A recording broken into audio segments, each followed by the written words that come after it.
కరంగాను ప్రభా మరి స్తుతించబడుటకు కీర్తించుటకు ప్రభా ఇచ్చిన అవకాశాన్ని బట్టి వందనాలు స్తోత్రాలు నాయనా. మరి ప్రభా నీ యందు విశ్వాసంతో ప్రభా మీ మందిరంలో చేరి ఉన్నాం. వాక్యం బోధించుండగా ప్రభా మీరు మా మధ్యన ఉన్నారని నమ్ముచూ ఉన్నాం తండ్రి. నీ దాసుడు నిలబెట్టిన విధానాన్ని బట్టి వందనాలు ప్రభా, స్తోత్రాలు. నీ దాసుని ద్వారా తండ్రి నీతివైన వాక్యమును ప్రభా నీ వాక్యానుసారంగా నడుచుట కృప చూపమని ప్రార్థిస్తూ ఉన్నాం తండ్రి. మరి సువార్త పరిచర్యలో ప్రభా అధికమైన గొప్ప శక్తిని బలమును దయచేసిన విధానాన్ని బట్టి వందనాలు.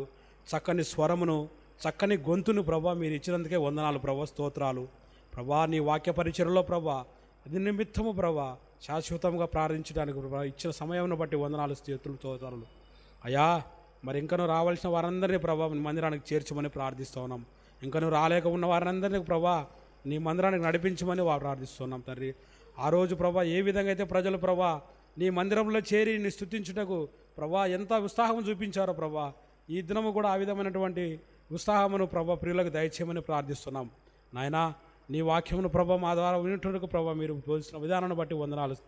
మరొకసారి తండ్రి మీరు మా మధ్యలో నిలబడి ప్రభా వాక్యాన్ని అందించుచుండగా వినగలిగే చెవులను, గ్రహించగలిగిన మనస్సును ప్రభా నీ వాక్యానుసారంగా జీవించే కృపను దయచేయమని అయా.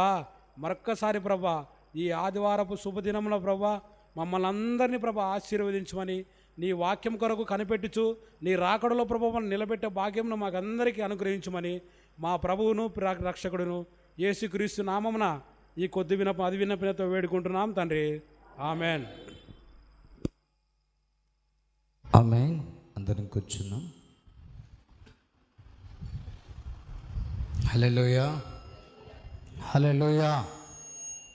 మంచిది. దేవుని అపారమైన ప్రేమ దేవుడు మన పట్ల చూపిస్తూ మరొకసారి ఆయన పరిశుద్ధమైన దినమున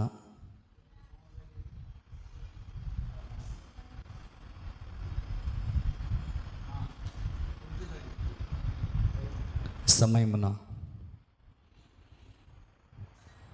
గడిచిన వారములో దేవాది దేవుడు మనతో ఏం మాట్లాడుతూ వచ్చాడో కొద్ది నిమిషాలు జ్ఞాపకం చేసుకుని త్వరగా ముందుకు వెళ్దాం.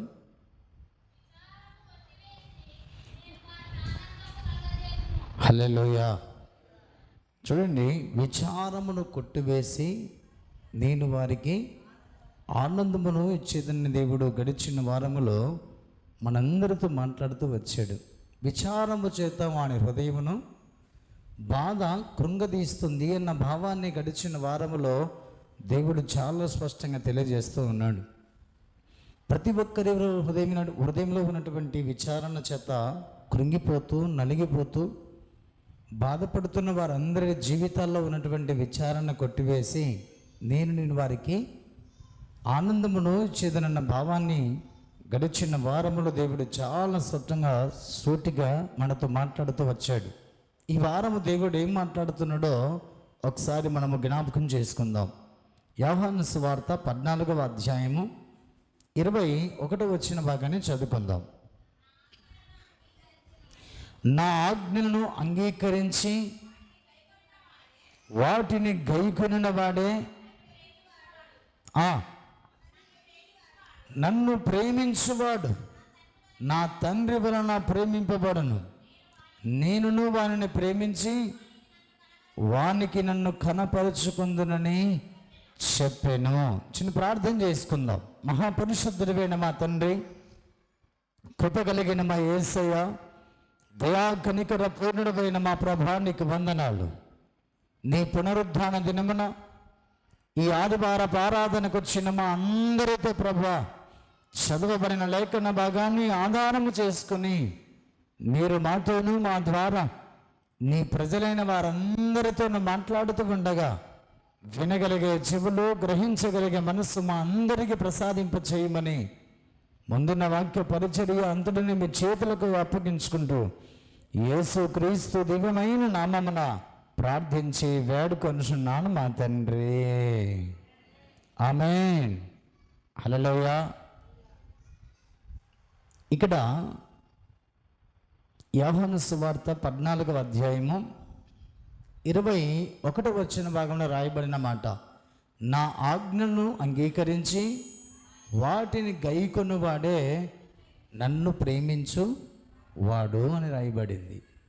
నిజంగా మనమందరము కూడా దేవుని ప్రేమించేటువంటి భక్తులుగా, దేవుని నామాన్ని ఘనపరిచేటువంటి భక్తులుగా మనం ఉండాలంటే దేవుని యొక్క వాక్యము తెలియజేస్తున్న మాట, నా ఆజ్ఞలను అంగీకరించి వాటిని మనం అందరం కూడా ఏం చేయాలంట, గైకొనాలి అని రాయబడింది.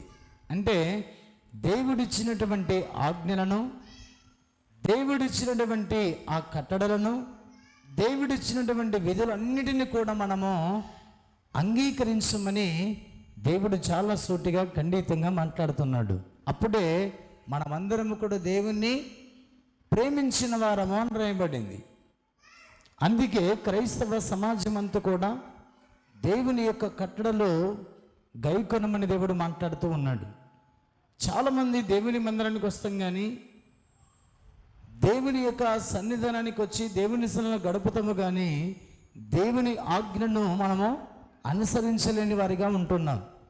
అందుకే దేవుని యొక్క వాక్యం తెలియజేస్తున్న రీతిగా, నా ఆజ్ఞను అంగీకరించి వాటిని గైకొనువాడే నన్ను ప్రేమించువాడు అని రాయబడింది. మనమందరము కూడా దేవుని ప్రేమించేటువంటి భక్తులుగా, దేవుని ప్రేమించేటువంటి విశ్వాసముగా మనం ఉండాలి అంటే మనమందరము కూడా దేవుని ఆజ్ఞలు, దేవుని కట్టడలు గైకొనాలి అన్న భావాన్ని దేవుడు అక్కడ తెలియజేస్తూ ఉన్నాడు. అందుకే చూడండి, దేవుడిచ్చినటువంటి ఆజ్ఞలు మనం అందరము కూడా గైకొన్నట్లయితే దేవుడు ఏం చేయబోతున్నాడో చాలా స్పష్టంగా మధ్యాహ్నం వేళ మనందరితో మాట్లాడుతూ ఉన్నాడు. చూడండి, ద్వితీయోపదేశకాండం, దేవుని ఆజ్ఞలు అంగీకరించి వాటిని గైకొనువాడే నన్ను ప్రేమించువాడు అని దేవుడు చాలా సూటిగా ఖండితంగా మాట్లాడుతున్నాడు. ఆయనను ప్రేమించి ఆయన ఆజ్ఞలు గైకొనేటువంటి మనకు దేవుడు ఎలాంటి దీవెన ఇవ్వబోతున్నాడో చాలా సూటిగా ఖండితంగా దేవుడు తెలియజేస్తున్నాడు. చూడండి, ద్వితీయోపదేశకాండం 28వ అధ్యాయం 1 నుంచి చదువుకున్న కొన్ని వచన భాగాలు. నీవు నీ దేవుడిని యెహోవా మాట శ్రద్ధగా విని నేడు నేను నీకు ఆజ్ఞాపించుచున్న ఆయన ఆజ్ఞలన్నిటినీ అనుసరించి నడుచుకుని ఎడల నీ దేవుడిని యెహోవా భూమి మీదనున్న సమస్త జనముల కంటే నిన్ను హెచ్చించును అని రాయబడింది. హల్లెలూయా. చూడండి, దేవుడి యొక్క వాక్యము తెలియజేస్తున్నటువంటి రీతిగా మనమందరము కూడా నేడే దేవుడు మనకు ఆజ్ఞాపిస్తున్నటువంటి ఆజ్ఞలన్నిటినీ గైకొని అనుసరించిన ఎడల భూలోకంలోని జనములన్నిటికంటే మనల్ని దేవుడు ఏం చేస్తాడంట, హెచ్చిస్తాడు అని రాయబడింది. అందరికంటే పైవాడిగా నిన్ను ఉంచుతాడని దేవుడు చాలా స్పష్టంగా తెలియజేస్తున్నాడు. అందుకే ప్రేమైన దేవుని సంగమా, నా ఆజ్ఞను గైకొనువాడు నన్ను ప్రేమించువాడు అని దేవుడు చాలా స్పష్టంగా తెలియజేస్తున్నాడు. ఆయన ప్రేమించేవాడు ఆయన మాట వింటాడు. ఆయన మాట వినిన వారిని ఆయన కట్టడలు గైకొని ఆయన సన్నిధిలో జీవించినట్లయితే అట్టి వారిని దేవుడు ఏం చేస్తాడంట, అనేకమైనటువంటి జనముల కంటే నేను హెచ్చిస్తాను అని దేవుడు చాలా స్పష్టంగా తెలియజేస్తున్నాడు. అందుకే దేవుడు మనల్ని హెచ్చించాలంటే, దేవుడు మనల్ని ఉన్నతమైన స్థానంలో పెట్టాలంటే దేవుని ఆజ్ఞలు, దేవుని కట్టడలు మనము గైకొనమని దేవుడు చాలా సూటిగా మాట్లాడుతున్నాడు. గైకొనడం అంటే ఆ కట్టడలు, దేవుని ఆజ్ఞలు నేర్చుకొని హృదయంలో పెట్టుకోవటం కాదు, ఆ ఆజ్ఞల ప్రకారము జీవించటమే గైకొనటం అని దేవుడు చాలా స్పష్టంగా మాట్లాడుతున్నాడు.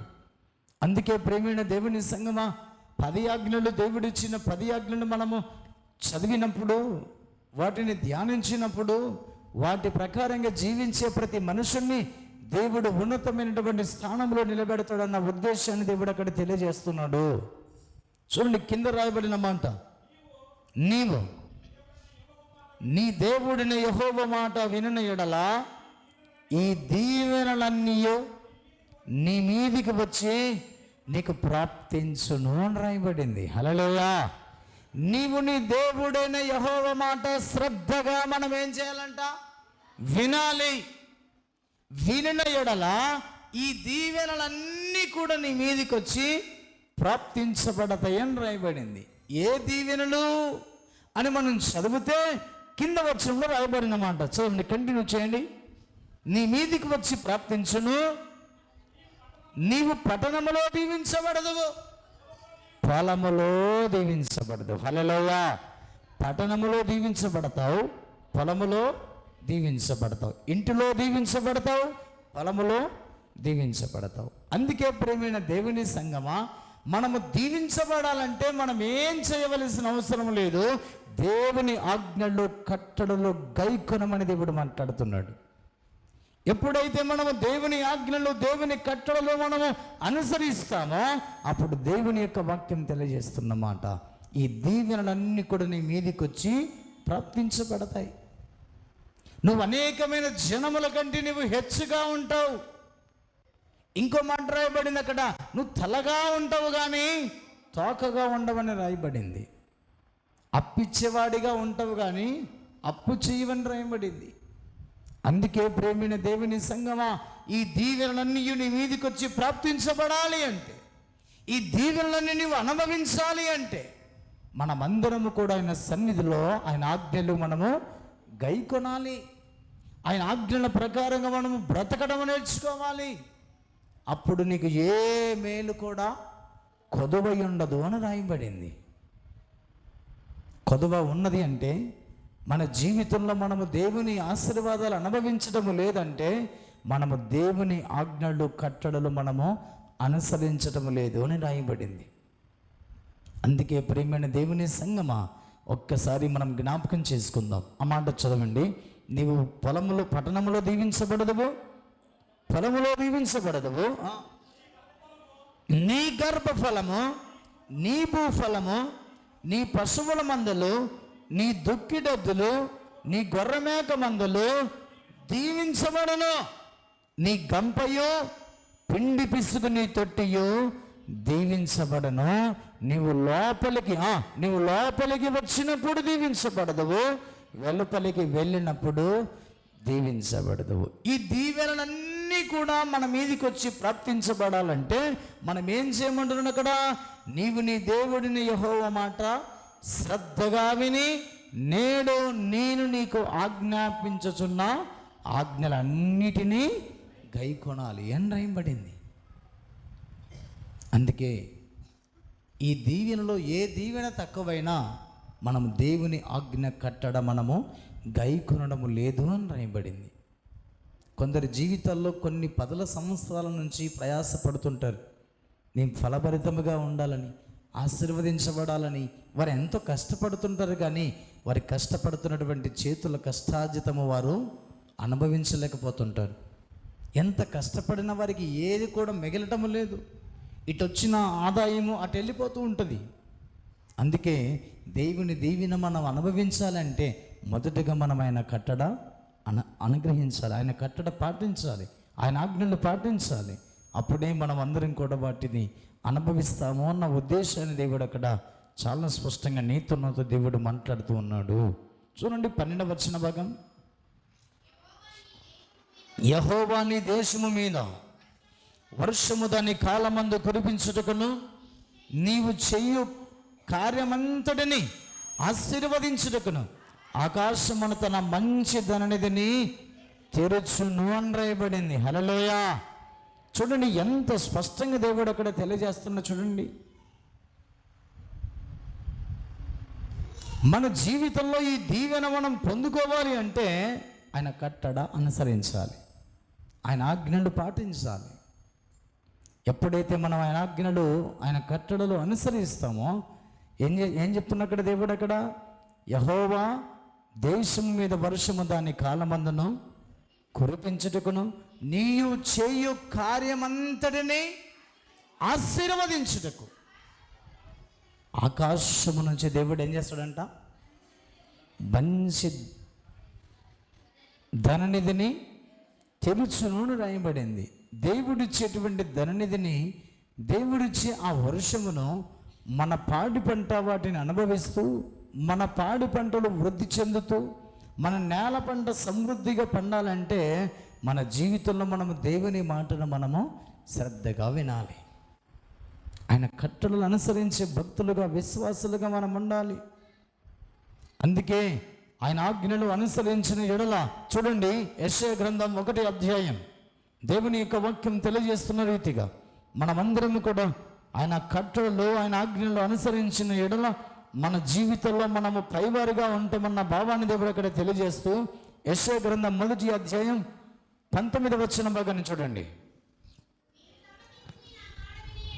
మీరు సమ్మతించిన మాట వినిన ఎడల మీరు భూమి యొక్క మంచి పదార్థములను అనుభవింతురు అని రాయబడింది. చూడండి, మీరు సమ్మతించిన మాట వినని ఎడల మీరు భూమి యొక్క మంచి పదార్థములను అనుభవింతురు అని రాయబడింది. భూమి యొక్క మంచి శ్రేష్టమైన పదార్థాలను మనము అనుభవించాలి అంటే మనం ఆయన మాటలను మనము సమ్మతించాలి, ఆయన మాటలు వినాలి, ఆయన మాటలు గ్రహించాలి, ఆయన ఆజ్ఞల ప్రకారంగా మనం బ్రతకాలి. అప్పుడు మన జీవితంలో ఏ మేలు కూడా కొదవ లేకుండా మనమందరము కూడా మంచి పదార్థాలను మనము అనుభవిస్తాము అని దేవుడు చాలా స్పష్టంగా తెలియజేస్తున్నాడు. అదే యెషయా గ్రంథం 48వ అధ్యాయం, అదే యెషయా గ్రంథం 48వ అధ్యాయం చూడండి, దేవుని యొక్క వాక్యం తెలియజేస్తున్న రీతిగా 18వ వచనం నుంచి చూడండి. నీవు నా ఆజ్ఞలను ఆలకింపవలనని నేనెంతో కోరుచున్నాను. ఆలకించి ఎడలా నీకు క్షేమము నది వలె, నీ నీతి సముద్ర తరంగము వలె ఉండును. చూడండి, దేవుని యొక్క వాక్యము చలవిస్తున్నటువంటి మాట ఏమిటంటే, నీవు నా ఆజ్ఞలను ఆలకింపవలనని నేనెంతో కోరుతున్నాను అని తెలియజేస్తున్నాడు. దేవుడు కోరుతున్నాడు, నీవు మనందరం కూడా ఆయన ఆజ్ఞలు అనుసరించాలని దేవుడు కోరుతున్నాడు. ఎందుకు ఆయన అనుసరించాలని కోరుతున్నాడు అంటే అక్కడ రాయబడినటువంటి మాట ఏమిటి, చాలా స్పష్టంగా దేవుడు తెలియజేస్తున్నాడు. ఆలకించిన ఎడల నీకు క్షేమము నది వల్లే వస్తుంది అన్నాడు. మన జీవితంలో క్షేమముగా, సమాధానముగా, నెమ్మదిగా, ఆరోగ్యంగా, సుఖ సంతోషములతో మన కుటుంబాల్లో ఉండాలి అంటే దేవుని యొక్క ఆజ్ఞలు, దేవుని యొక్క కట్టడలు మనము అనుసరించాలని దేవుడు కోరుకుంటున్నాడు. ఎందుకంటే మనమందరం కూడా క్షేమముగా ఉండాలని, సమాధానంగా ఉండాలని, నెమ్మదిగా ఉండాలని. అందుకే ప్రేమైన దేవుని సంగమా, నీ కుటుంబము సమాధానంగా లేదంటే, సంఘము సమాధానంగా లేదంటే, వ్యక్తిగతంగా నీ జీవితంలో మనశ్శాంతిగా సమాధానంగా లేదంటే మనము దేవుని ఆజ్ఞ మనము పాటించలేకపోతున్నాం, కట్టడలు గైకొనలేకపోతున్నాం. అందుకే నీ జీవితంలో సమాధానము లేదని రాయబడింది. అందుకే చూడండి, అక్కడ రాబడినటువంటి మాట 19వ వచనం, నీ సంతానము ఇసుక విస్తారమగును, నీ గర్భఫలము దాని రేణువుల వలె విస్తరించును, వారి నామము నా సన్నిధి నుండి కొట్టువేయబడదు, మరువబడదు అని రాయబడింది. హల్లెలూయా. అంతగా దేవుడు మన సంతతిని, మన కుటుంబాన్ని, మన సంఘాన్ని దేవుడు దీవిస్తానని చెలవిస్తున్నాడు. అందుకే ఈ క్రైస్తవ విశ్వాస భక్తి జీవితంలో మనము దేవుని ప్రేమించే వారిగా ఉండాలి. నన్ను ప్రేమించేవాడు నా ఆజ్ఞలు గైకొను అని రాయబడింది. మనం ఆయన ప్రేమిస్తున్నామని చెప్పుకుంటూ ఆజ్ఞలు గైకొనుకుంటే సరిపోదు. ఆయన ప్రేమించిన మనమందరం కూడా ఆయన ఆజ్ఞలు గైకొనినట్లయితే మన కుటుంబము సమాధానంగా ఉంటుంది. మన కుటుంబాలు ఇసుక రేణుల వల్ల విస్తారముగా, మన సంతానము వృద్ధి పొందుతుందన్న భావాన్ని దేవుడు చాలా స్పష్టంగా తెలియజేస్తూ ఉన్నాడు. అందుకే ప్రేమైన దేవుని సంగమా, దేవుని ఆజ్ఞలను అనుసరించాలి అన్న ఉద్దేశాన్ని దేవుడు అక్కడ తెలియజేస్తున్నాడు. దేవుని ఆజ్ఞలను అనుసరిస్తే మన కుటుంబంలో ఏ కొరత ఉండదు, ఏ మేలు కొదవై ఉండదు. భూఫల విషయంలో, గర్భఫల విషయంలో, ఆరోగ్య విషయంలో, ఆత్మీయ విషయంలో సమృద్ధిగా మనం దీవించబడతాం, ఆశీర్వదించబడతాం. మన కుటుంబాలు సమాధానంగా ఉంటాయని దేవుడు మాట్లాడుతున్నాడు. మరి కట్టడలు అనుసరించకపోతే ఆ మాట చదవండి, 1 యోహాను రాసిన పత్రిక. కట్టడలు అనుసరించకపోతే దేవుడు తెలియజేసిన మాటను చాలా స్పష్టంగా దేవుడు నీతో నాతో మాట్లాడుతున్న మాట. కట్టడలు అనుసరించకపోతే జరిగేటువంటి పరిణామాన్ని దేవుడు చాలా స్పష్టంగా తెలియజేస్తున్నాడు. 1 యోహాను రాసినటువంటి పత్రిక 3వ అధ్యాయం 4వ వచన భాగాన్ని చూడండి. పాపము చెయ్యి ప్రతివాడు ఆజ్ఞ అతిక్రమించును, ఆజ్ఞ అతిక్రమమే పాపము అని రాయబడింది. అందుకే ఆజ్ఞ అతిక్రమిస్తే పాపము కలుగుతుందని రాయబడింది, ఆజ్ఞ పాటిస్తే దీవెన కలుగుతుందని రాయబడింది. పాపము మన జీవితంలో ఉంటే దేవుని సన్నిధికి వచ్చి ఎంత ప్రార్థన చేసినా దేవుని సన్నిధికి మన ప్రార్థన చేర్చబడదు. దేవుని సన్నిధికి వచ్చి మనము మన జీవితంలో ఆజ్ఞలు అనుసరించకపోతే, ఆజ్ఞ పాటించకపోతే మన జీవితమే పాపముగా మార్చబడుతుంది. అందుకే పాపము మన హృదయంలో ఉంటే దేవుని సన్నిధికి వచ్చి ప్రభువా ప్రభు అని పిలిస్తే నీవెవడు అని ప్రభు త్రోసివేస్తాడు. అందుకే ప్రేమైన దేవుని సంగమ, ఆజ్ఞను పాటించవని కుటుంబము సమాధానంగా ఉంటుంది, సమృద్ధిగా దీవించబడుతుంది. ఏ కొరత లేకుండా దేవుడు గిన్నె నుండి పొర్లేటువంటి దీవెన ప్రసాదింపచేస్తానని చాలా స్పష్టంగా దేవుడు అక్కడ తెలియజేస్తున్నాడు.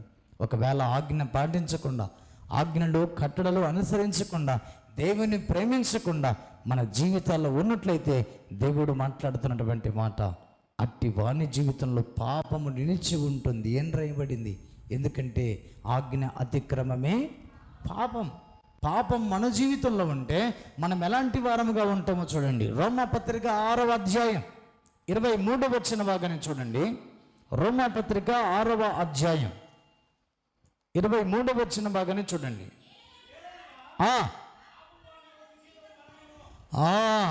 ఏలయనగా పాపము వలన వచ్చు జీతము మరణము. హల్లెలూయా! ఎంత స్పష్టంగా దేవుడు అక్కడ తెలియజేస్తున్నా చూడండి. అందుకే మనం ఏం చేయాలి చెప్పాలి. ఏం చేయాలి? మనము ఆజ్ఞను అతిక్రమించాలా, ఆజ్ఞను పాటించాలా? పాటిస్తే దీవెన, పాటిస్తే సమాధానం, పాటిస్తే నెమ్మది ఉంటుంది. నువ్వు అనేక జనముల కంటే పైవాడిగా ఉంటావు.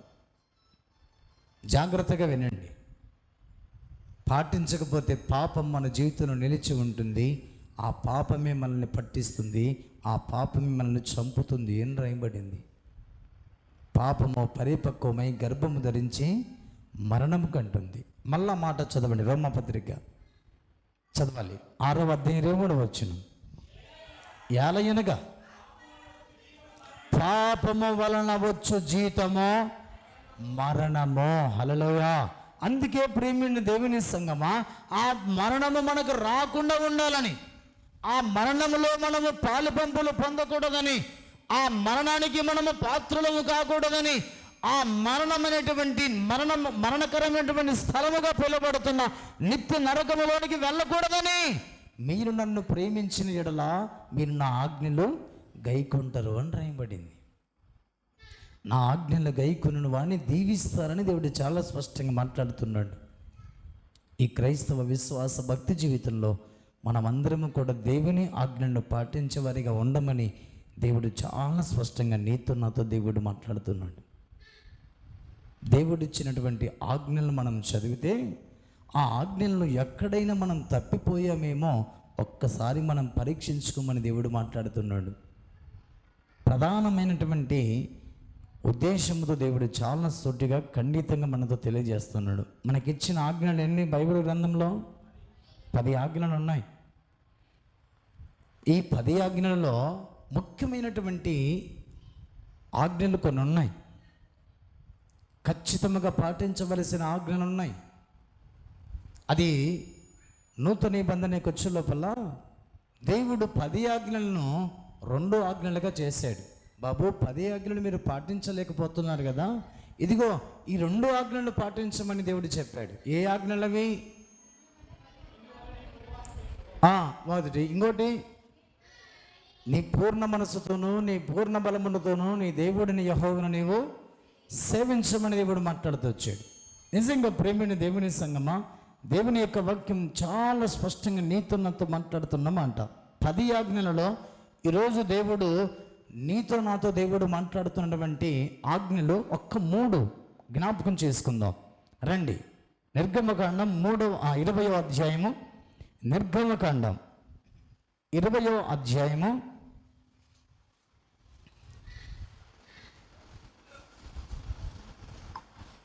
మొదటి 3 వచన భాగాలు చదువుకుందాం. దేవుడు ఈ ఆజ్ఞలన్నీ వివరించి చెప్పెను. ఒకరు నీ దేవుడిని యెహోవాను నేనే దాసుల గృహమైన ఐగుప్తు దేశములో నుండి నిన్ను వెలుపలికి రప్పించి తిని, నేను తప్ప వేరొక దేవుడు నీకు ఉండకూడదు. హల్లెలూయా. మొట్టమొదటి ఆజ్ఞ దేవుడు నీతో నాతో మాట్లాడుతున్నమాట. ఈ ఆజ్ఞ ప్రతి మనిషి ఖచ్చితంగా పాటించవలసిన ఆజ్ఞ. ఏ ఆజ్ఞది? నేను తప్ప నీకు వేరొక దేవుడు ఉండకూడదు అని రాయబడింది. ఈ ఆజ్ఞ అందరం పాటిస్తున్నామా? పాటిస్తున్నట్లయితే ఒక్కసారి గట్టిగా హల్లెలూయా చెప్పుదాం. హల్లెలూయా, హల్లెలూయా. అందుకే ప్రియమైన దేవుని సంగమా, మనమందరికీ దేవుడు ఒక్కడే. ఆ దేవుడు ఎవరంటే నిన్న నేడు రేపు ఏకరీతిగా ఉన్న ఏకైక దేవుడు మనము నమ్మిన నజరేయుడైనటువంటి యేసుక్రీస్తు. అందుకే ఆ దేవుని సేవిస్తున్న మనమందరము కూడా మనం బ్రతికినంత కాలం మనము ఆయనను మాత్రమే సేవించదుముగాక. ఆమేన్.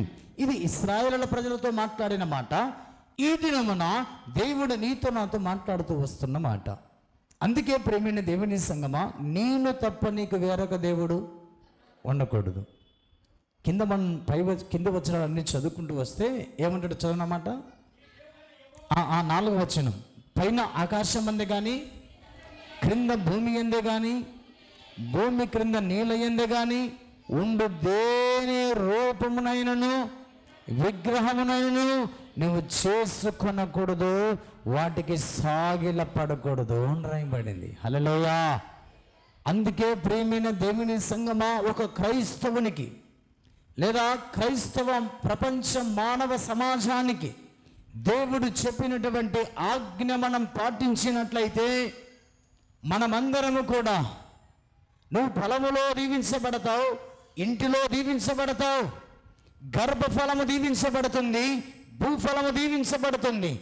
ఏ కొరత నీకు లేకుండా సర్వ సమృద్ధిని నీకు ప్రసాదింపజేస్తానని దేవుడు చాలా సూటిగా మాట్లాడుతున్నాడు. ఇదిగో ఈ ఆజ్ఞ పాటించకపోతే, ఈ కట్టడ అనుసరించకపోతే దేవుడు చెప్తున్నమాట, ఆజ్ఞ అతిక్రమమే పాపము.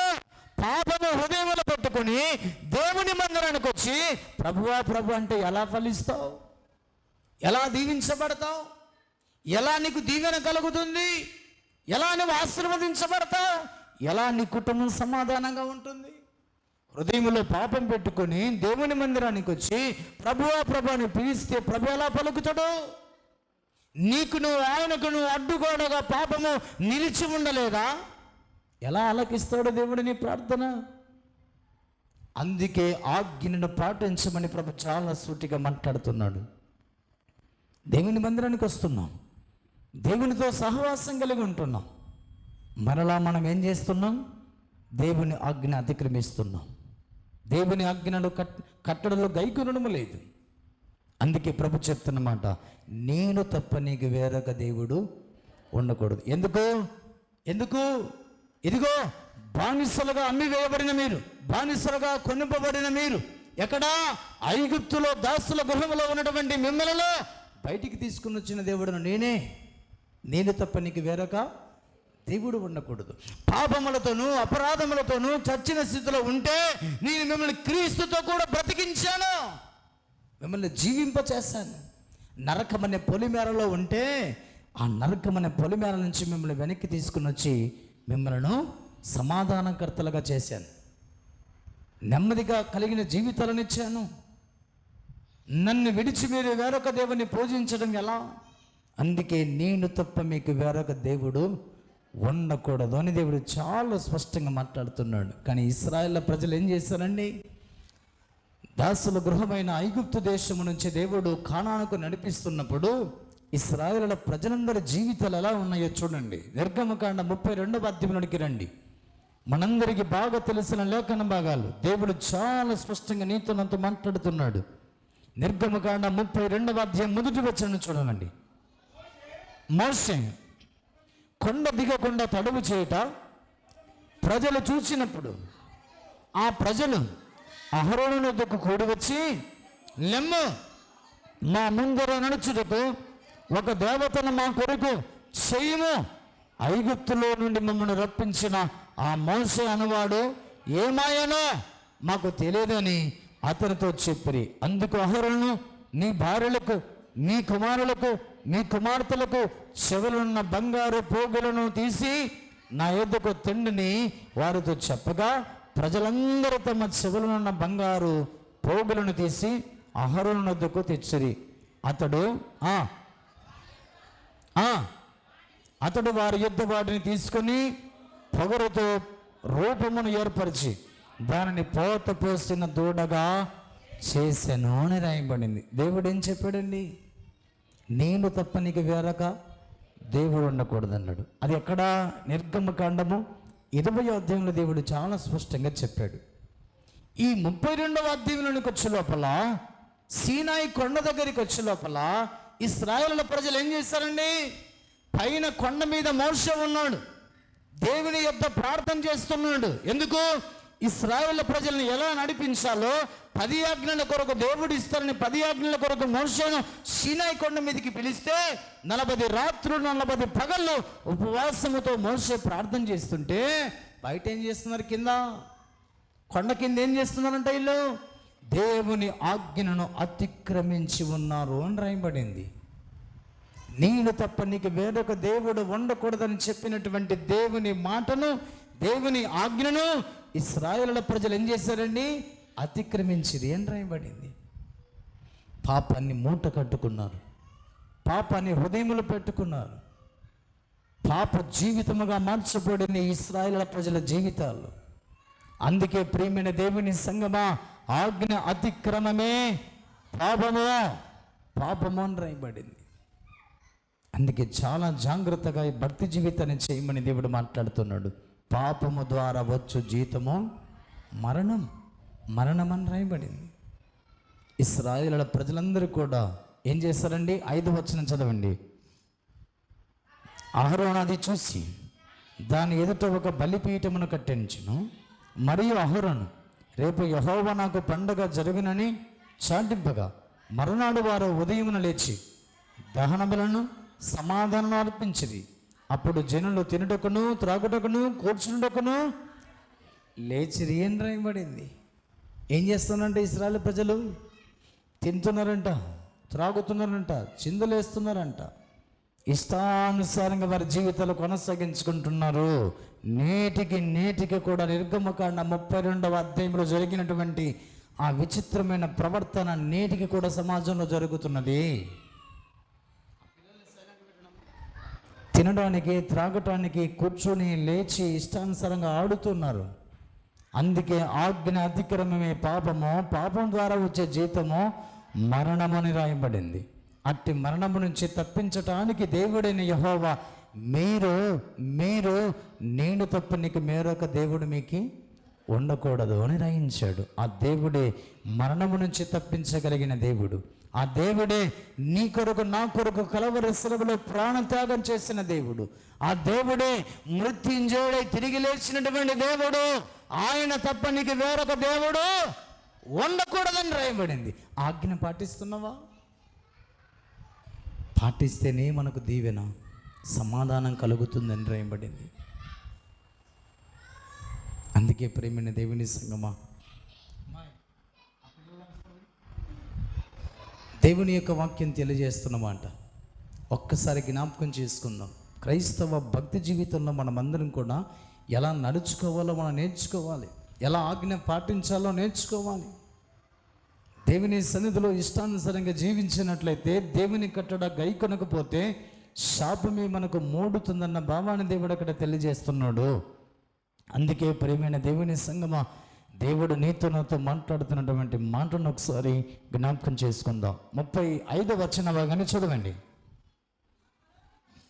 అహరోను కల్పించిన దూడను ప్రజలు చేయించినందున యెహోవా వారిని బాధ పెట్టెను అని రాయబడింది. ఎందుకు బాధపడుతున్నావు? ఎందుకు దుఃఖాన్ని ఎదుర్కొంటున్నావు? ఎందుకు శ్రమను ఎదుర్కొంటున్నావు అంటే దేవుడు మాట్లాడుతున్నాడు, నీకు ఒక ఆజ్ఞ ఇచ్చాను, ఆ ఆజ్ఞ నువ్వు కట్టడా అనుసరించలేదు అని దేవుడు మాట్లాడుతున్నాడు. నేను తప్ప నీకు వేరొక దేవుడు ఉండకూడదంటే, దేవుని సన్నిధిలో సీనాయి కొండ మీద దేవునికి ఆరాధన జరుగుతుంటే కింద ఏం జరుగుతుంది? దయ్యపు ఆరాధన జరుగుతున్నది. అందుకే ప్రియమైన దేవుని సంగమా, శాపాలు కొన్ని కుటుంబాలు నేటికి అనుభవిస్తూనే ఉన్నారు. ఆజ్ఞ అతిక్రమమే పాపము, పాపం ద్వారా వచ్చే జీతము మరణము అని రాయబడింది. అందుకే చూడండి, అక్కడ రాయబడిన మాట 28 వచ్చిన బాగానే చూడండి. లేవీయులు మోషే మాట చొప్పున చెయ్యగా ఆ దినమున ప్రజలలో ఎంతమంది చనిపోయారంట? ఇంచుమించు 3,000 మంది చనిపోయారు. ఎందుకు చనిపోయారు? పాపము ద్వారా వచ్చే జీతము మరణం. ఒకే రోజు వారు అహరోను కల్పించిన దూడను వారు నమస్కరించినందువలన ఒకే రోజు వారు కత్తి చేత 3,000 మంది చనిపోయారు అని రాయబడింది.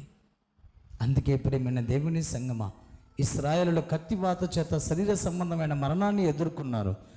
నీవు నేను కనుక దేవుని తప్ప వేరొక దేవుని ఆరాధించి వేరొక దేవుని నువ్వు విగ్రహముగా చేసుకుని పూజించినట్లయితే ఆత్మ సంబంధమైన మరణాన్ని ఎదుర్కొంటావన్న భావాన్ని దేవుడు చాలా సూటిగా స్పష్టంగా మాట్లాడుతూ ఉన్నాడు.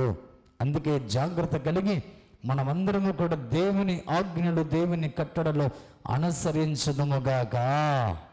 ఆమేన్. చూడండి, న్యాయాధిపతులు 2వ అధ్యాయం. న్యాయాధిపతులు 2వ అధ్యాయం 11వ వచనం నుంచి మనం కొన్ని వచ్చిన భాగాలు చదువుకుందాం. ఇశ్రాయేలును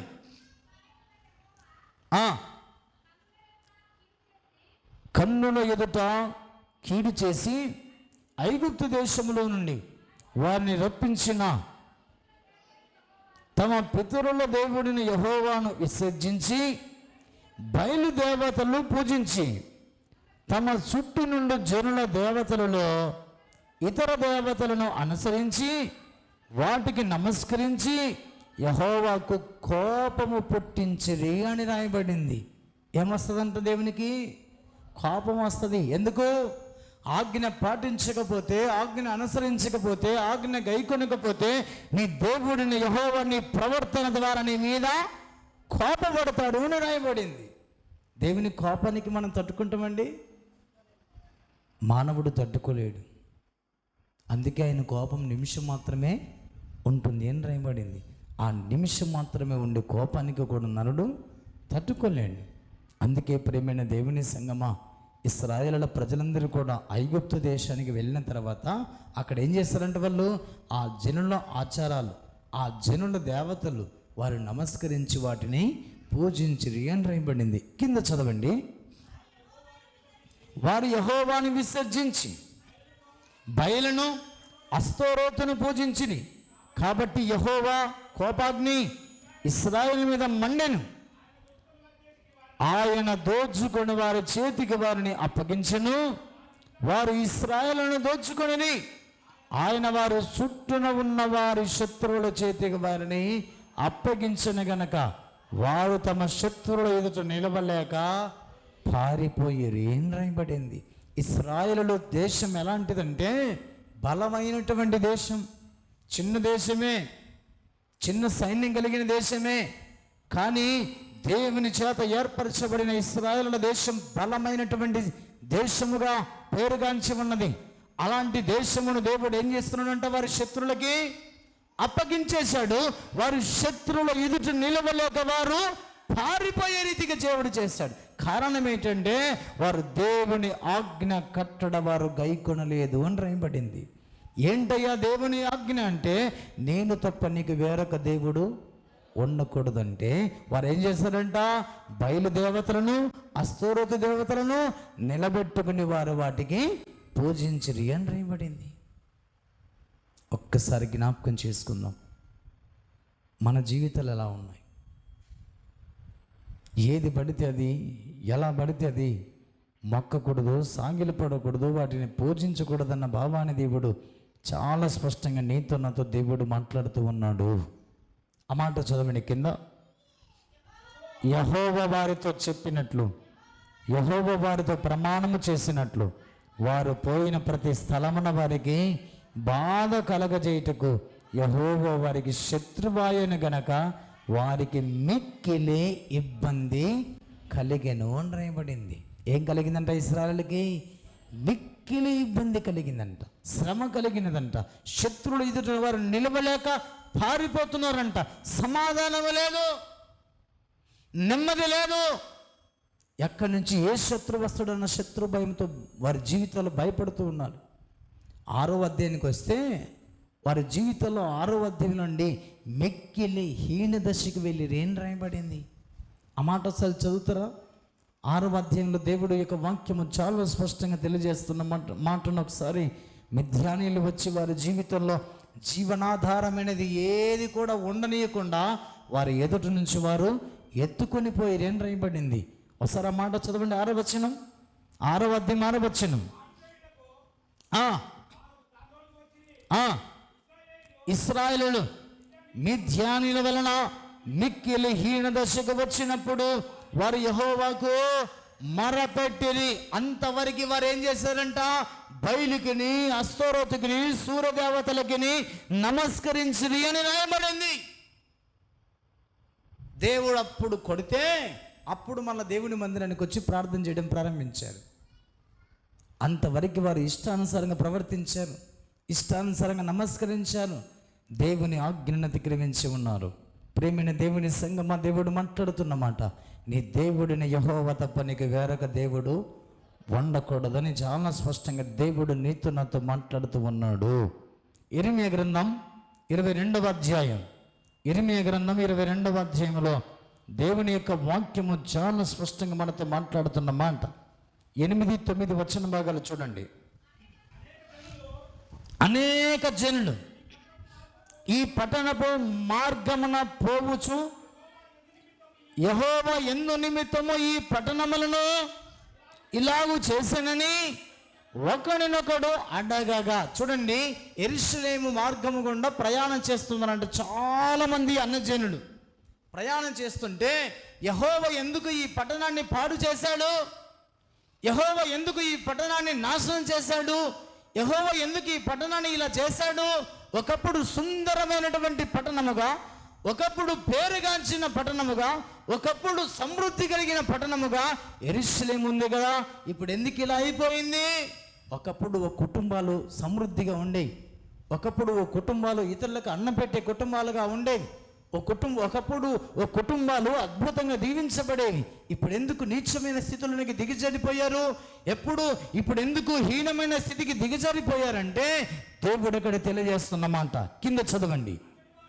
అచ్చటి వారు వీరు తమ దేవుడిని యెహోవా నిబంధనను నిరాకరించి అన్య దేవతలను పూజించి వాటికి నమస్కారము చేసినందున ఆయన ఇలాగును చేసి ఉన్నాడని చెప్పుదురు. ఏమైందంట? పట్టణము పాడైపోయింది, ప్రాకారాలు కూలిపోయాయి, చూడటానికి కూడా అందంగా లేని పట్టణముగా మార్చబడింది. ఏమైందయ్యా ఈ పట్టణము? దేవుడు ఎందుకు ఇలా చేశాడంటే ఇక్కడ నివాసం చేసినటువంటి ఇశ్రాయేలు ప్రజలు వారి దేవుడిని యెహోవాను విసర్జించి అన్య దేవతలను పూజించిరి. అందుకే దేవుడిని యెహోవా దానికి ఈ గతి పట్టించాడు అని రాయించాడు. అందుకే ప్రేమైన దేవుని సంగమ, దేవుడు మాట్లాడుతున్నమాట, మనం పైవారిగానే ఉండాలి కానీ కిందివారిగా ఉండకూడదు. తలగా ఉండాలి కానీ తోకగా ఉండకూడదు. ఉన్నతమైన స్థితిలో దేవుడు పెడతారని, దేవుడు నిన్ను ఆశీర్వదించాలని చూస్తుంటే నువ్వేం చేస్తున్నావు? పాడుదిబ్బలుగా పడినటువంటి ఇశ్రాయేలు దేశం వల్లే మన జీవితాలు ఉండకూడదని దేవుడు మాట్లాడుతున్నాడు. ఆ దారిని పోతున్న వారందరూ కూడా చూసి అంటున్నారంటే దేవుడు ఎందుకు ఇలా చేశాడు ఈ పట్టణాన్ని అంటే, అయ్యా మీకు తెలియాలి కదా ఈ సంగతి. దేవుడిని యెహోవాను విసర్జించి వారు బయలును, అస్తోరోతును దేవతను, సూర్యదేవతలను పూజించినందువలన వారి దేవుడిని యెహోవా ఈ పట్టణాన్ని ఈ స్థితికి తీసుకుని వచ్చాడని అచ్చటి వారు ఆ మార్గము గుండా వెళుతున్న వారికి చెప్పారంట. అందుకే ప్రేమైన దేవుని సంగమా, దేవుడు నిన్ను ఆశీర్వదిస్తున్నాడు, వర్ధిల్లింపజేస్తున్నాడు. దేవుని విడిచిపోయినట్లయితే పాడుదిబ్బలుగా మార్చబడుతుందన్న ఉద్దేశాన్ని దేవుడు మాట్లాడుతున్నాడు. ఒక్కసారి జ్ఞాపకం చేసుకుందాం. ఈ భక్తి జీవితంలో నీకు నాకు మరెన్నిటికీ కూడా ఆయన తప్ప మనకు వేరొక దేవుడు ఉండకూడదు అని దేవుడు మాట్లాడుతున్నాడు. అందుకే ఆయన్ని విడిచినట్లయితే శాపాలు ఎదుర్కోక తప్పదు. ఇశ్రాయేలుల దేశముని దేవుడు ఏం చేశాడండి? పట్టణమును నీచమైన స్థితిలోకి, హీనమైన స్థితిలోకి యెరూషలేమును దేవుడు పంపించేశాడు. అందుకే ఆ పట్టణమును చూసిన వారందరూ కూడా ఎందుకు ఇలా అయిపోయింది అనుకుంటున్నారంట. ఒకప్పుడు బాగుండేగా ఈ కుటుంబాలు, ఒకప్పుడు సమృద్ధిగా ఉండేగా కుటుంబాలు, ఒకప్పుడు ఆశీర్వదించబడిన వారిగా, ఉన్నతమైనటువంటి పేరుగాంచిన వారిగా ఉన్నారుగా.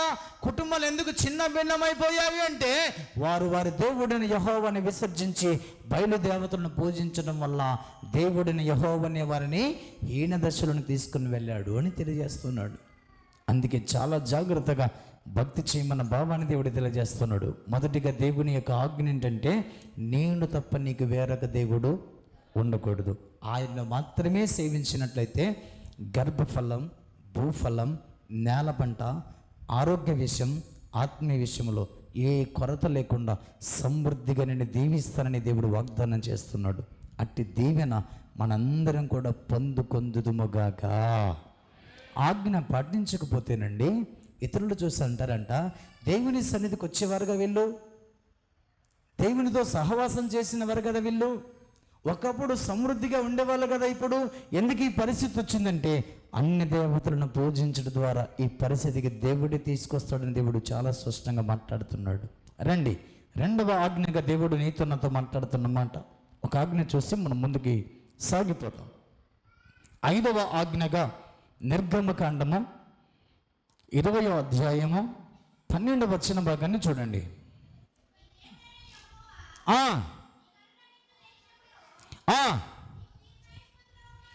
నీవు దీర్ఘాయుష్మంతుడవగినట్లు ఏం చేయమంటున్నాడు? 5వ ఆజ్ఞగా దేవుడు తెలియజేస్తున్నమాట. ఇదిగో, నీవు ఏ దేశంలోనికి వెళుతున్నావో, నువ్వు ఏ దేశంలో, ఏ ప్రాంతంలో, ఏ కుటుంబంలో నివాసం చేస్తున్నావో అక్కడికి వెళ్ళిన తర్వాత నువ్వు దీర్ఘాయుష్మంతుడుగా ఉండాలంటే, అమ్మ జాగ్రత్తగా వినండి, నువ్వు దీర్ఘాయుష్మంతుడిగా ఉండాలంటే, నువ్వు ఆశీర్వదించబడిన కుటుంబముగా ఉండాలంటే ఏం చేయమంటున్నాడు? నీ తండ్రిని నీ తల్లిని సన్మానించమంటున్నాడు. హల్లెలూయా, హల్లెలూయా. ఈరోజు 5వ ఆజ్ఞగా దేవుడు, 2వ మాటగా దేవుడు నీతో నాతో మాట్లాడుతున్న మాట. మనం మొదటి మాటగా ఏం చెప్పుకున్నాం? నేను తప్ప నీకు వేరొక దేవుడు ఉండకూడదు. 5వ ఆజ్ఞ 2వ మాటగా దేవుడు చెప్తున్నమాట. ఏమన్నాడు? నీ తల్లిని నీ తండ్రిని సన్మానించాలి. ఎందుకు సన్మానించాలి చెప్పాలి. నీవు భూమి మీద దీర్ఘాయుష్మంతుడవగినట్లుగా, నీకు మేలు కలుగునట్లుగా మనమందరం కూడా మన తల్లిని మన తండ్రిని సన్మానించమంటున్నాడు. సన్మానించడం అంటే ఏంటి? సన్మాన కార్యక్రమం ఏర్పాటు చేసుకుంటాం. ఎప్పుడు? కార్యక్రమాలు ఉన్నప్పుడు, చర్చ్ డేలప్పుడు, ఏదైనా రిటైర్మెంట్ కార్యక్రమాలప్పుడు ఏం చేస్తాం? మనం సన్మాన సభలు ఏర్పాటు చేసుకుంటాం. అలాంటి సన్మానం కాదు, నీ తల్లిని తండ్రిని సన్మానించమని దేవుడు మాట్లాడుతున్న మాట ఏమిటంటే, దేవుడు చాలా సూటిగా ఖండితంగా మాట్లాడుతున్నాడు. నీకు మేలు కలిగినట్లుగా నీ తల్లిని తండ్రిని సన్మానించమంటున్నాడు. చూడండి, ఎఫెసీయులకు రాసిన పత్రిక 6వ అధ్యాయం.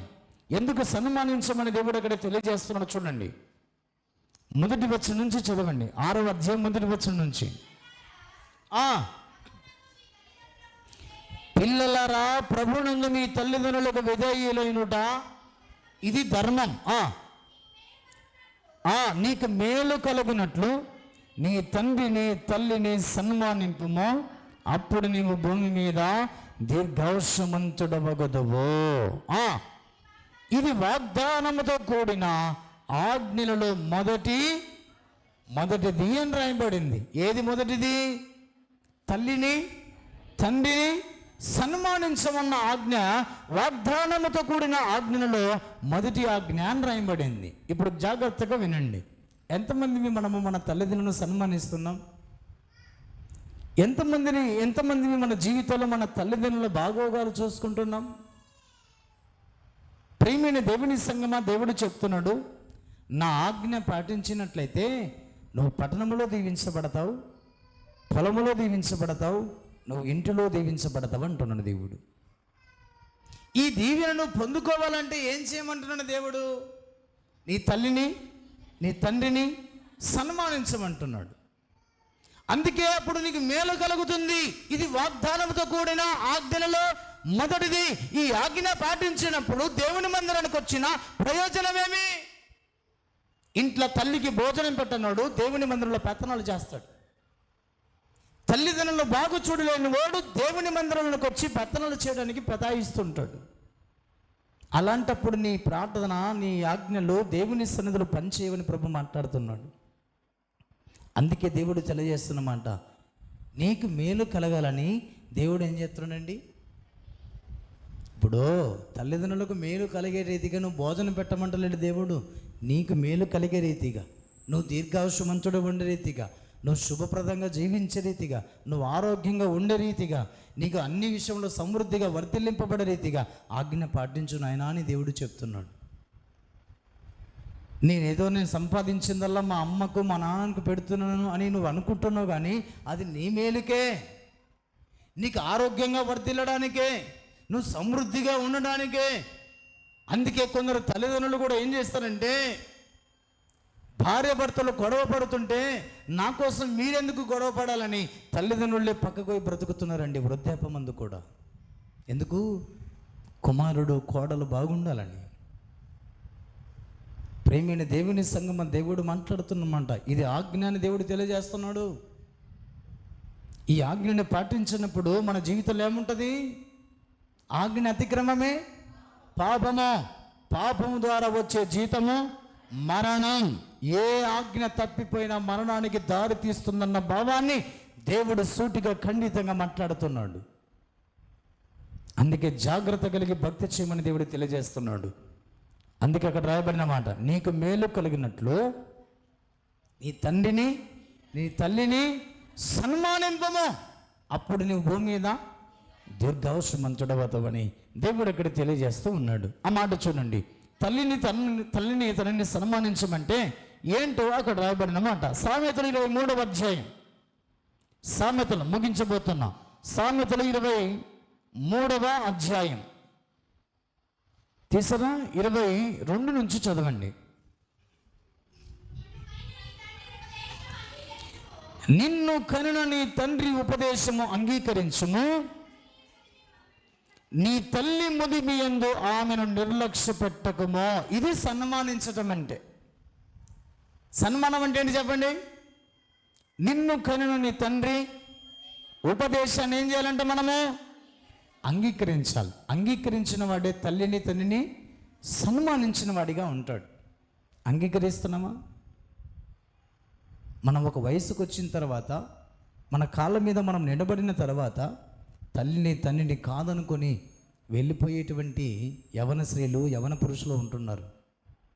ప్రేమైన దేవుని సంగమ దేవుడు మాట్లాడుతున్నమాట.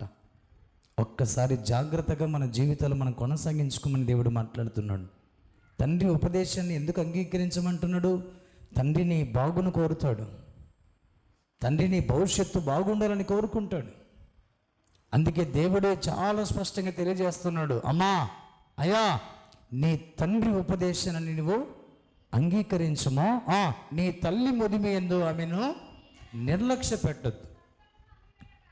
ఈమె ఏం చేస్తుంది? ముసలిది, ఈమె ఏం చెప్తుంది? చెప్పిన మాటనే చెప్తుంది కదా అని మన జీవితంలో మన తల్లి ముదిమి యందు నువ్వు ఏమాత్రం కూడా నిర్లక్ష్యమో చేయొద్దు. ఇది ఆజ్ఞ అని దేవుడు మాట్లాడుతున్నాడు.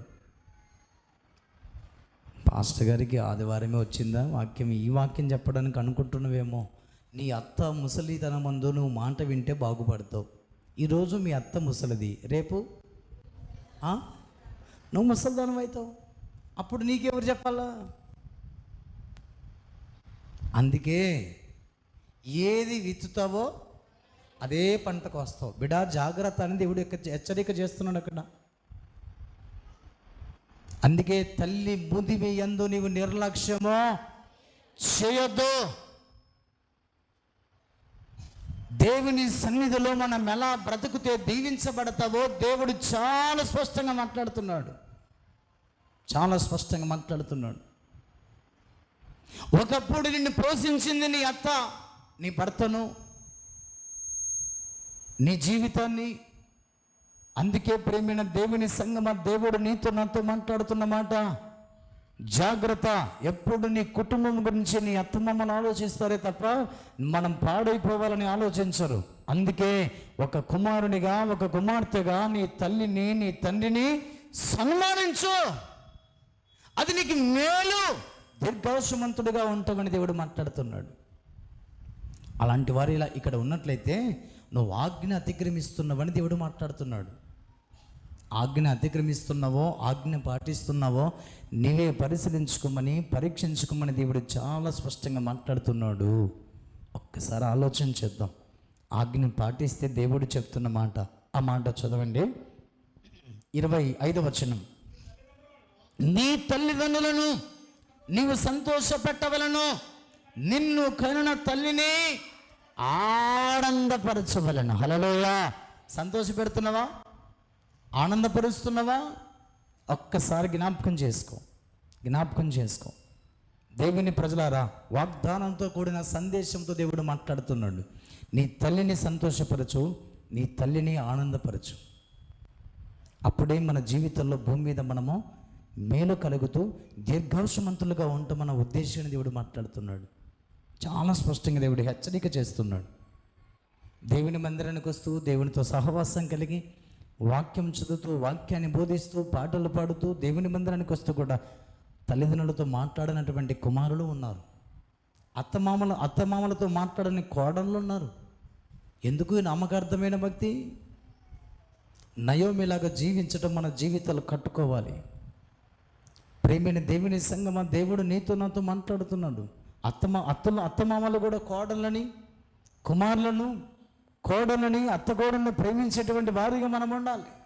అందుకే దేవుని యొక్క వాక్యం తెలియజేస్తున్న రీతిగా నేను వాక్యాన్ని కట్టడలు అనుసరించాలని మన జీవితాలు కొనసాగించుకుంటే ఒక్క మాట చూసి మనం ముగించుకుందాం.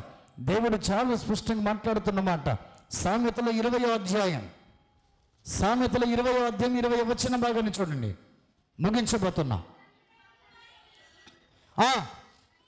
తన తండ్రినైనను తల్లినైనను దూషించువాని దీపము ఎక్కడ ఆరిపోతుందంట? కారు చీకట్లో ఆరిపోతుందంట. ఆరిపోతే, దీపం ఆరిపోతే మన జీవితాలు ఎలా ఉంటాయి? చీకటిమయమే.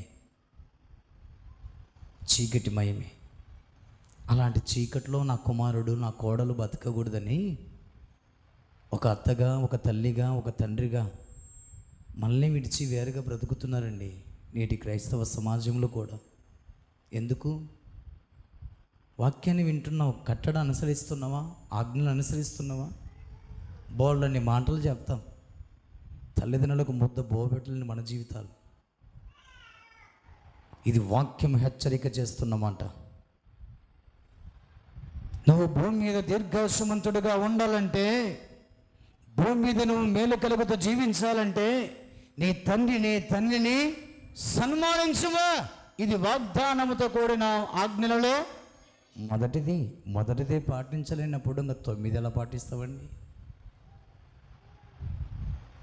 ఒక్కసారి జ్ఞాపకం చేసుకుందాం. ఈ ఆజ్ఞలు పాటించలేనప్పుడు దేవుని మందిరానికి వచ్చి ప్రభువా అని పిలిస్తే దేవుడు ఏమంటాడు? అమ్మాయి బాయ్, మీరెవరో నాకు తెలియదమ్మా. అయ్యా, మేము దేవుని మందిరానికి వస్తున్నాం, పలానా రోజు పాట పాడలేదా, పలానా రోజు వాయిద్యాలు వాయించలేదా, పలానా రోజు వాక్యం బోధించలేదా, పలానా రోజు నేను రోజు వాక్యం చదువుతున్నా దేవుని మందిరంలో. అవునా అమ్మా? ఇదిగో నీ పాపం ఉందే, ఆజ్ఞ అతిక్రమ సంబంధమైన పాపం ఉందే.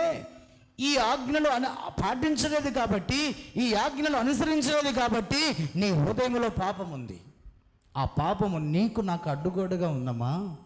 అందుకే నీ ప్రార్థన వినపడకుండా నీ చెవులు మూసేసుకున్నా. అప్పుడు ఏం చేస్తావు? ఈ భక్తి అంతా కూడా దేనికోసం అనుకుంటున్నావు? పేరు ప్రఖ్యాతల కోసమా? మన స్వయం ఆలోచన చూపించుకోవడం కోసమా? జాగ్రత్త. దేవుడు హెచ్చరిక చేస్తున్నాడు, గద్దిస్తున్నాడు. సరి చేసుకుంటే అద్భుతంగా దీవించబడతావు, వర్ధిల్లింప చేయబడతావు.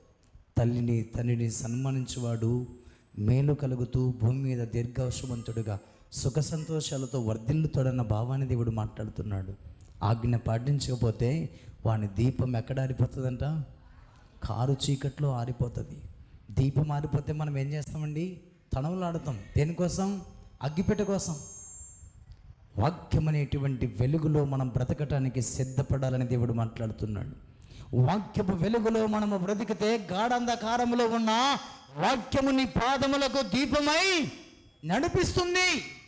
ఈ వాక్యానుసారంగా జీవించే ప్రతి మనుషుడు ఎప్పటికీ కూడా నాశనమైన వాడు లేడు. వాక్యానుసారంగా జీవించిన వాడు తలగా ఉంటాడే తప్ప తోకగా ఉండడు. అప్పిచ్చేవాడిగా ఉంటాడు తప్ప అప్పు చేయడు. అందుకే ప్రేమైన దేవుని ప్రజలారా, ఒక్కసారి జ్ఞాపకం చేసుకుందాం. మన జీవితాలు ఎలా ఉన్నాయో వాక్యపు వెలుగులో మనం పరిశీలించుకుందాం. మోకరించండి, తలలు వంచండి. మన జీవితాన్ని ఒక్కసారి జ్ఞాపకం చేసుకుందాం. ఆజ్ఞ అతిక్రమమే పాపము, పాపం ద్వారా వచ్చే జీతం మరణం. అమ్మా, ఆ మరణాన్ని పొందుకోకూడదని దేవుడు చెప్తున్నాడు. ఎందుకు? మదువి యందు నీ తల్లిని నిర్లక్ష్య పెడుతున్నావు ఎందుకు? నీ తండ్రి యొక్క ఉపదేశాన్ని త్రోసివేస్తున్నావు ఎందుకు? నీ తల్లిదండ్రులు నా కుమారుడు బాగుండాలని, నా కోడలు బాగుండాలని, నా మనమన్లు మనమరాళ్ళు బాగుండాలని. ఎందుకు తెలుసా? కుటుంబం బాగుంటే నేను బాగుంటానని. నువ్వేమనుకుంటున్నావు? మా అత్త మాకు దూరం అయితే మేము మనశ్శాంతిగా ఉంటాం అనుకుంటున్నావు.